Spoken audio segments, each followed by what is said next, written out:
narito ang kaalamang pangkalusugan. Maraming tao ang nakararanas ng bloated o namamagang tiyan na nagdudulot ng discomfort. Ito ay karaniwang sanhi ng sobrang hangin sa tiyan o hindi maayos na pagtunaw ng pagkain.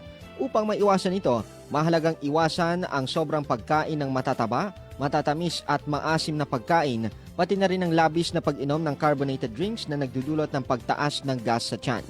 Bukod dito, ang pagkain ng mga pagkain matataas sa fiber tulad ng prutas, gulay at whole grains ay nakatutulong upang mapabuti ang digestion at maiwasan ang constipation na isa ring sanhi ng bloating.